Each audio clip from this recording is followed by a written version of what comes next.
എല്ലാവർക്കും അൾട്രാസോണിലേക്ക് സ്വാഗതം. വീഡിയോ ഇഷ്ടപ്പെട്ടാൽ എല്ലാവരും ലൈക്ക് ചെയ്യുക. ഇഷ്ടപ്പെട്ടില്ലെങ്കിലും ഒന്ന് ലൈക്ക് അടിച്ചേക്കുക. സബ്സ്ക്രൈബ് ചെയ്യുന്ന കാര്യം ഒന്ന് പരിഗണിക്കുക. മലയാളം, തെലുങ്ക്, കന്നഡ, തമിഴ്, ഹിന്ദി എന്നീ ഭാഷകളിൽ അഭിനയിക്കുന്ന ഒരു ഇന്ത്യൻ നടിയാണ് ഗീത. ഏകദേശം 200-ലധികം ചിത്രങ്ങളിൽ അവർ അഭിനയിച്ചിട്ടുണ്ട്. Film fair award, south Kerala സംസ്ഥാന ചലച്ചിത്ര അവാർഡുകൾ, കർണാടക സംസ്ഥാന ചലച്ചിത്ര അവാർഡുകൾ എന്നിവ ഗീത നേടിയിട്ടുണ്ട്. 1978 പുറത്തിറങ്ങിയ തമിഴ് ചിത്രമായ ഭൈരവിയിൽ രജനീകാന്തിന്റെ സഹോദരിയായി അഭിനയിച്ചുകൊണ്ടാണ് ഗീത തന്റെ സിനിമാ അരങ്ങേറ്റം കുറിച്ചത്.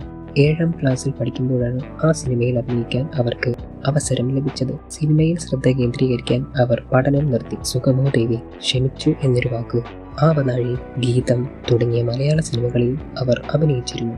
അതിലൂടെ മലയാള സിനിമാ പ്രേമികൾക്ക് അവർ ജനപ്രിയമായി മാറി. 1989 ഇറങ്ങിയ ഒരു വടക്കൻ വീരഗാഥ എന്ന ചിത്രത്തിലെ അഭിനയത്തിന് 2ാമത്തെ മികച്ച നടിക്കുള്ള സംസ്ഥാന അവാർഡും ലഭിച്ചിരുന്നു. അവരുടെ ശ്രദ്ധേയമായ പ്രകടനങ്ങളിൽ ഭൂരിഭാഗവും മമ്മൂട്ടിക്കും മോഹൻലാലിനും ഒപ്പമായിരുന്നു.